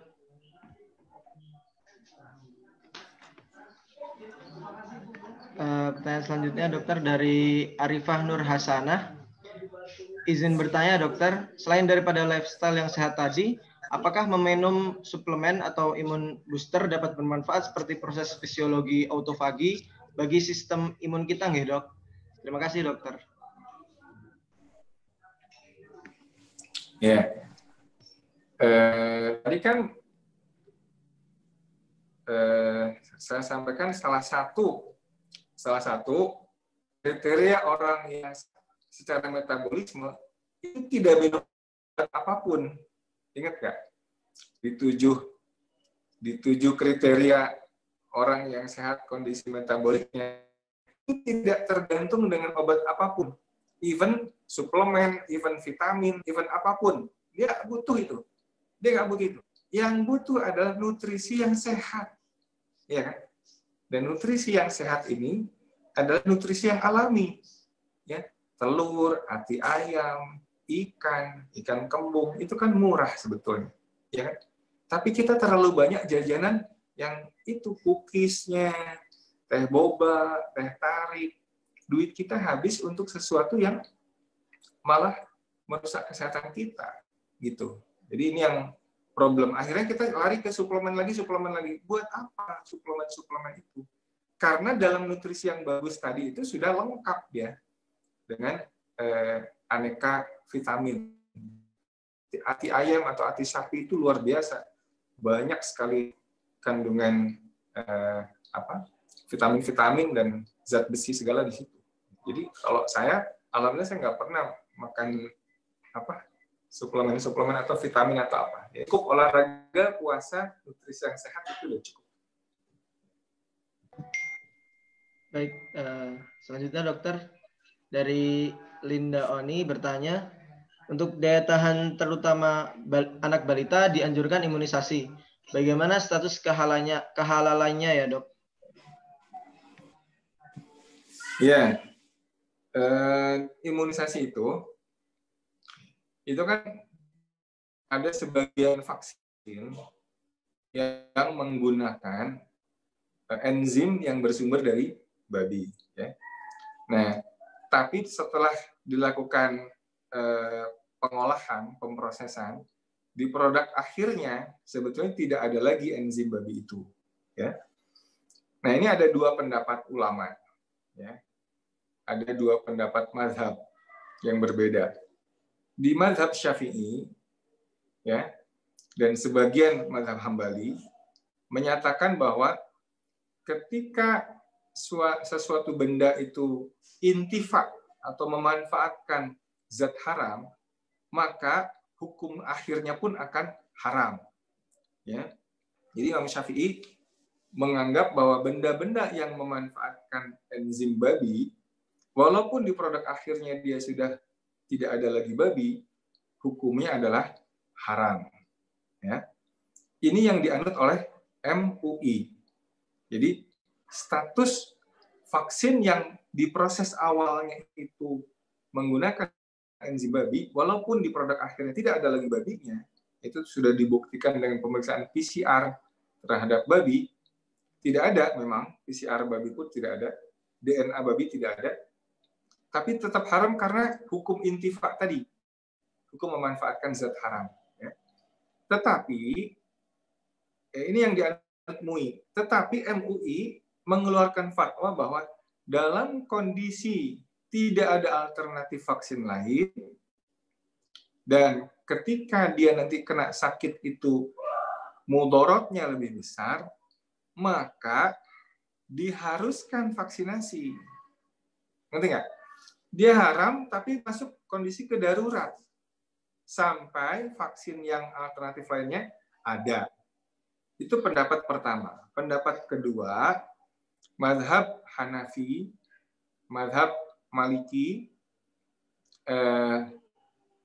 itu berpendapat yang penting dilihat adalah produk akhirnya. Ketika produk akhir itu sudah berubah mengalami istihalah namanya, yang kita hukumi produk akhirnya gitu. Kenapa kita harus melihat di awal? Sebagaimana khamr, ya, wine yang berasal dari buah anggur, wine itu tetap haram, padahal asalnya dari buah anggur yang halal. Kenapa? Karena di produk akhir ini dia sudah berubah sifat menjadi khamr yang memabukkan. Kita kan nggak melihat lagi unsur anggur yang halal. Nah, ini pendapat Imam Hanafi. Oleh karena itu, vaksin-vaksin yang oleh MUI tidak keluar sertifikat halal, tapi di Eropa dan di Amerika, karena para ulama di sana menganut mazhabnya mazhab Hanafi, dia keluar sertifikat halal. Ya, seperti vaksin Rota misalkan. Vaksin Rota itu pakai enzim tripsin dari babi, tapi ada sertifikat halal dari Ivanka. Ivanka itu semacam MUI tapi di Amerika. Atau ada di Halal Europe. Halal Europe juga melakukan itu. Di Saudi juga sama, dia pandangannya seperti itu. Ya, jadi mengenai vaksin ini, apakah kita pakai mazhab Syafi'i? Tetap harus vaksin juga karena kaidah darurat. Tapi kalau kita pakai mazhab Hanafi, ya memang sudah boleh, dari awal sudah boleh. Jadi ujung-ujungnya sih pakai mazhab apapun tetap harus vaksinasi. Gitu kira-kira. Baik, terima kasih Dok. Selanjutnya pertanyaan dari Fadli. Terima kasih Dok atas penjelasannya. Izin bertanya, salah satu produk hasil breakdown penggunaan asam lemak adalah keton. Apakah keton tersebut berbahaya dalam tubuh? Karena kalau tidak salah pada DM keton tinggi bisa menyebabkan KAD. Ya, ini pertanyaannya bagus sekali. Dan biasanya mahasiswa kedokteran atau dokter kalau dengar keton itu memang asosiasinya dengan ketoasidosis pada diabetes. Ya, ini sama sekali beda. Pada diabetes tipe 1 terjadi diabetes ketoasidosis karena insulinnya tidak ada. Insulin tidak ada, gula darahnya tinggi. Dia bisa sampai 300, 400. Ya. Gula darah tidak diolah karena insulinnya nggak ada. Jadi gula darahnya tinggi, tubuh itu bikin keton, tapi tidak ada remnya. Karena pembentukan keton itu remnya adalah insulin. Jadi akibatnya pada ketoasidosis, kadar ketonnya bisa sampai 20, bisa sampai 25. Gula darahnya tinggi. Ya, itu pada diabetes ketoasidosis. Pada orang yang puasa atau pada orang yang diet yang rendah karbo, ya, itu akan terbentuk keton, tapi paling juga kadarnya sampai 3. Kalau diabetes ketoasidosis 20. Masih jauh kan? Udah gitu gula darah pada orang-orang yang puasa atau orang yang nggak makan karbohidrat, gula darahnya rendah, paling 70-an, 80, 70. Jadi nggak mungkin terbentuk diabetes ketoasidosis. Beda, kalau ketoasidosis gula darahnya bisa ratusan, ketonnya puluhan. Kalau ini gula darahnya rendah, ketonnya juga paling cuma 3 gitu ya. Kalau puasanya agak lama, ya mungkin 4, tapi jarang lah. Rata-rata 2. Kalau seperti saya sih ya mungkin ketonnya cuma 1 gitu ya. 0,5 sampai 1 lah, karena udah adaptasi.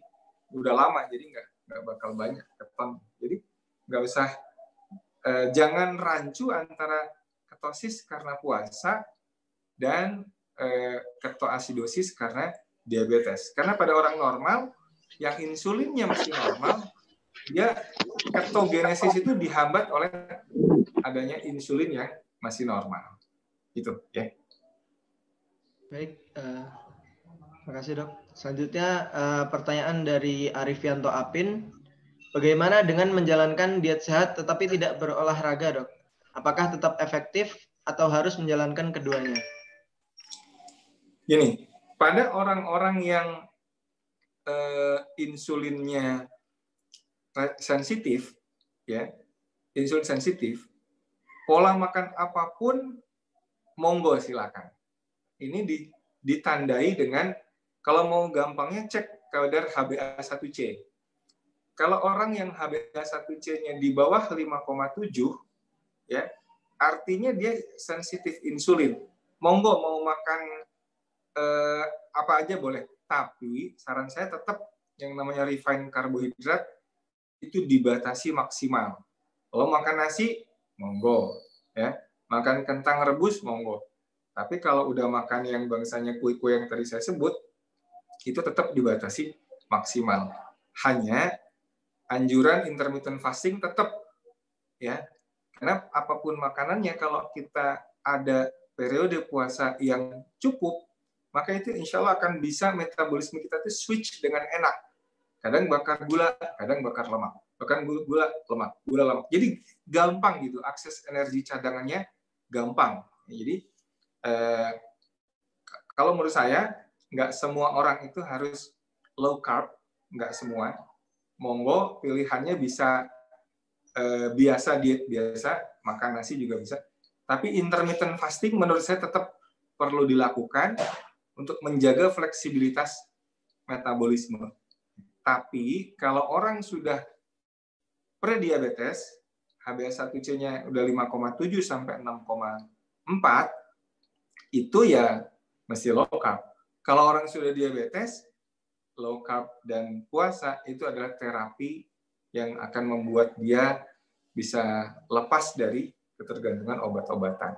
Itu saya kira, Dr. Apin. Kalau olahraga ya tentu ya, olahraga ini kan kita banyak salah kaprah karena olahraga hanya memilih yang apa istilahnya,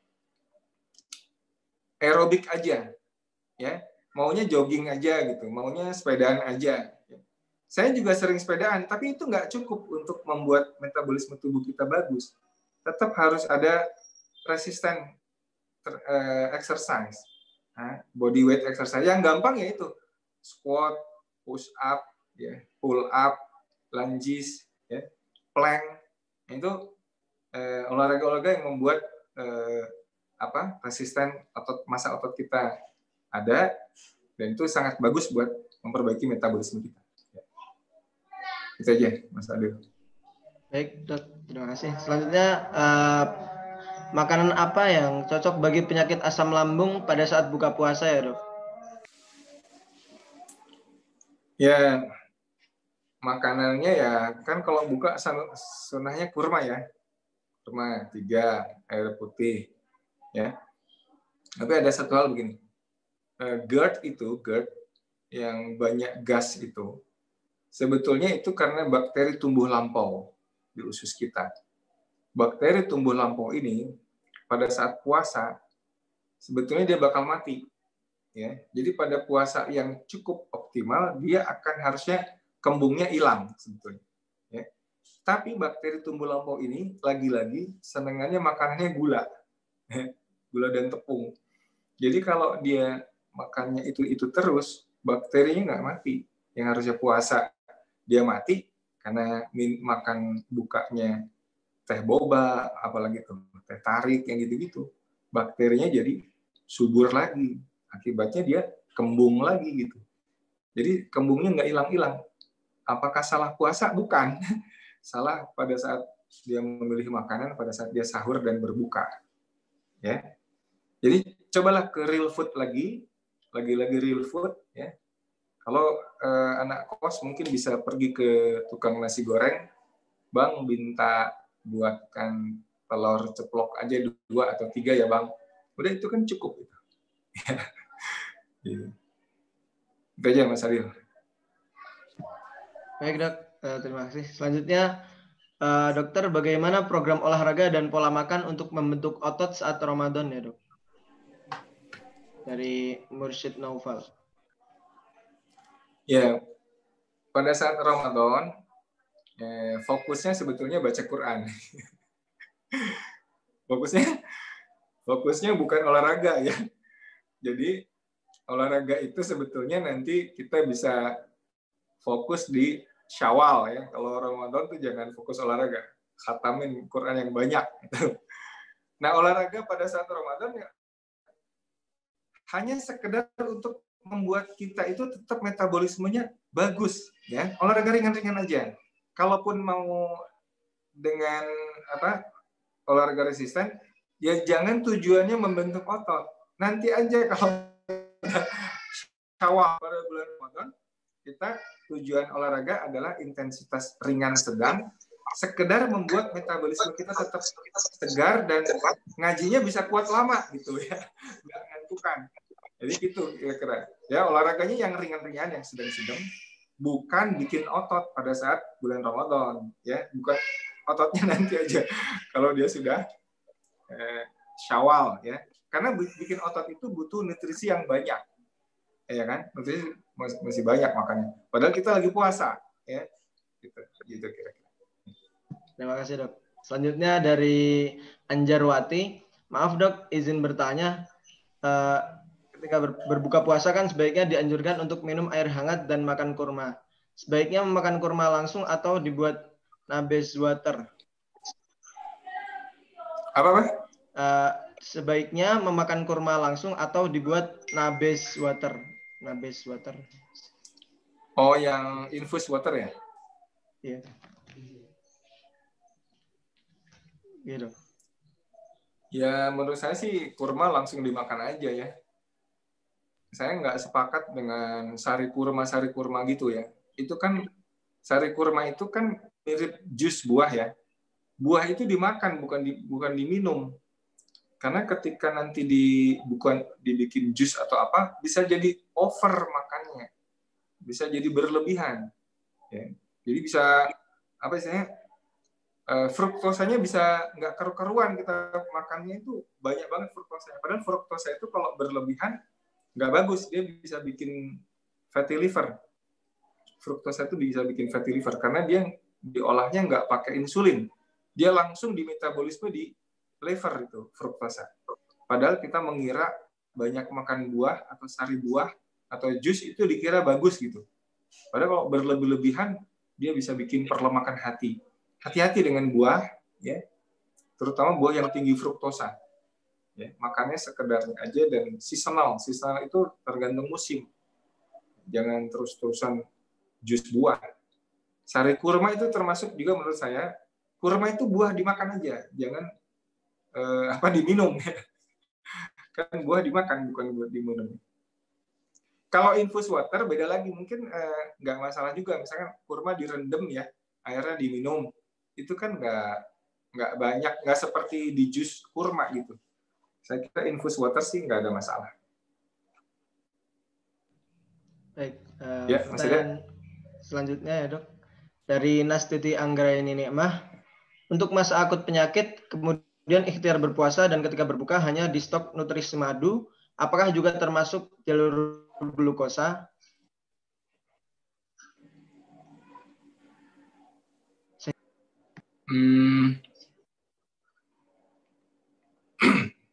Ya, kalau madu itu kan obat ya. Madu itu kan obat. Ada di dalam Al-Quran. Jadi kalau madu sebagai obat kan nggak banyak-banyak. Nggak minum madu 1 liter kan. Ya kan? Nggak bakal 1 liter. Mungkin 1 sendok. Ya kan? Ya nggak masalah kalau fungsinya sebagai obat. Karena madu itu juga ada. Dia sebagai syifa, ya, sebagai obat. Jadi saya kira nggak ada masalah. Ya. Tapi yang penting bukan kemudian membuat hiperglikemia, ya, yang itu akan dimanfaatkan betul oleh replikasi virus yang sebetulnya harus bisa kita cegah. Baik, ini ada 2 pertanyaan terakhir ya, Dok. Ya. Dari Cica, maaf, saran untuk puasa saat awal sakit, apakah puasa seperti puasa Islam atau puasa makan tapi tetap minum air putih, Dok? Oke. Ya, ini pertanyaan bagus ya. Kalau puasa pada awal sakit, pada saat fase akut, ya, itu kan konsepnya puasa dan istirahat, ya kan? Puasa dan istirahat. Jadi bukan puasa sesuai syariat, karena kan dia dapat rukhsah sebetulnya untuk tidak berpuasa. Ya, ini puasa untuk terapeutik fasting namanya. Jadi puasa ini dia harus tetap terjaga supaya nggak dehidrasi. Jadi boleh minum sedikit-sedikit, minum air putih atau teh tawar, ya. Tapi usahakan kalau dia belum ada nafsu makan, puasa aja, jangan dipaksa makan. Tapi nanti kalau 24 jam baru makan gitu. Jadi puasanya bukan puasa syariat, kecuali kalau memang lagi bulan Ramadan nih, ya kan? Lagi bulan Ramadan, saya daripada ini tetap aja puasa, nggak nafsu makan juga, ya monggo. Kalau ini kan puasanya sambil bukan, maksudnya memang saum Ramadan, puasa wajib gitu. Ya. Tapi kalau puasa therapeutic fasting tadi memang dia puasa istirahat, dijaga supaya dehidrasinya tetap bagus gitu. Saya kira itu. Selanjutnya ada pertanyaan terakhir nih, Dok. Dari Eti Septiani. Selama ini yang dipahami untuk anak-anak sekolah agar lebih konsen belajar, dianjurkan untuk sarapan. Bagaimana tentang hal ini ya, Dok? Ya, jadi sebetulnya anak-anak itu coba diperhatikan. Anak-anak itu ketosisnya cepat. 6 jam aja dia udah ketosis. Jadi gini, pernah nggak lihat anak-anak makannya susah, tapi pecicilan terus kan? Ya kan? Anak-anak itu kan walaupun dia nggak mau makan, tapi lari sana, lari sini, pecicilan aja. Coba cek kadar ketonnya. Itu ketonnya udah di atas 0,5. Udah ketosis. Ya. Saya sering pasien-pasien saya ada ketonnya positif gitu. Kalau buat saya sih oke-oke aja. Anak ini pasti makannya males nih. Saya masih pecicilan. Jadi sebetulnya budaya sarapan itu apalagi kalau di dunia medis ya, sarapan adalah makanan terbaik ya. Penelitian tentang breakfast, tentang sarapan itu sebetulnya banyak yang dibiayai oleh pabrik makanan sereal. Jadi semua agama menganjurkan puasa, ya kan? Semua agama senang kalau kita puasa. Tapi ada yang nggak senang kita puasa, yaitu industri makanan. Jadi makanya hati-hati dengan evidence based ya yang katanya begini kata begitu, karena funder atau pembiaya yang ngasih biaya penelitian besar itu biasanya kalau nggak industri makanan ya industri farmasi, seperti obat statin misalnya, obat statin, simvastatin lah apa segala macam. Itu kan coba tadi 7 parameter metabolic health itu nggak ada LDL sedikit pun, ya kan? Ini sebagai penutup nih buat Anda yang calon-calon dokter atau yang udah dokter. Statin itu ya sebetulnya apa namanya? Statin itu untuk menurunkan LDL kolesterol. Tapi LDL kolesterol itu tidak berdiri sendiri sebagai parameter kesehatan. Justru trigliserid sama HDL yang penting. Nah, LDL yang tinggi berbahaya jika trigliseridnya tinggi dan HDL-nya rendah. Artinya sebetulnya LDL sendiri itu nggak punya nilai apa-apa. Dia lebih penting trigliserid dan HDL kolesterolnya. Tapi yang dituju oleh dokter-dokter ya atas iklan-iklan obat statin itu, yang dituju LDL-nya. Iya kan? Betapa banyak orang yang serangan jantung LDL-nya normal. Bahkan sekitar 75% orang yang kena serangan jantung itu LDL-nya normal. Ya? Dan rutin minum obat statin gitu. Tapi dia nggak pernah cek trigliseridnya, nggak pernah cek HDL-nya gitu. Jadi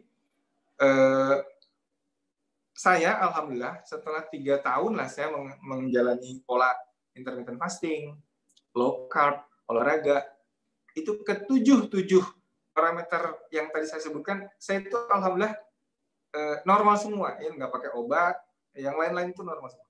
Jadi artinya pola hidup yang saya jalani itu insya Allah ada di jalan yang benar. Ada yang benar. Jadi mungkin buat adik-adik sebagai penutup sekaligus ya, coba aja nanti kalau mau ngecek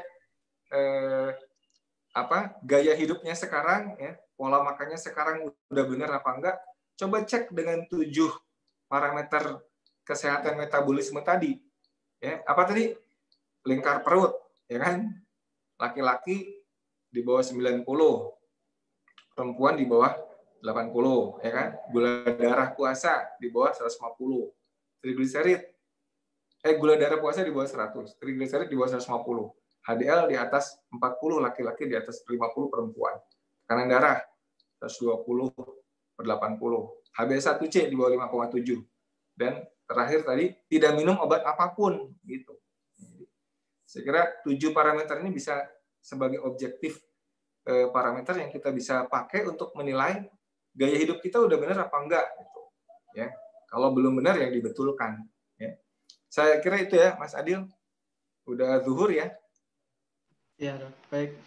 Terima kasih banyak Dr. Piprim atas sharing-sharing ilmunya kepada kita semua. Semoga dapat menjadi ilmu yang bermanfaat ya bagi kita semua ya, Dok. Dan jazakallah khairan juga telah bersilaturahim dengan kami, pro kami. Dan kepada teman-teman sekalian, stay tune ya di akun pro kami. Untuk selanjutnya akan banyak hal talk lain, baik di Ramadan maupun nanti di luar Ramadan. Mungkin sekian dari saya. Dari dokter ada yang mau disampaikan lagi, Dok, mungkin? Ya, udah cukup. Mudah-mudahan kita bisa melalui Ramadan ini dengan baik, ya, sehingga mencapai derajat takwa. Jangan lupa tilawah, khataman, ya. Terima kasih. Amin. Assalamualaikum warahmatullahi wabarakatuh. Waalaikumsalam warahmatullahi wabarakatuh. Baik, terima kasih teman-teman sekalian. Saya cukupkan. Terima kasih Dr. Piprim. Sampai jumpa di Health Talk yang lainnya. Dari saya, Muhammad Adil sebagai moderator, mohon maaf jika banyak kekurangannya. Wassalamualaikum warahmatullahi wabarakatuh.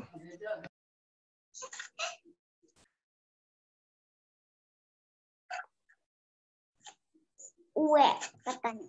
Uwe.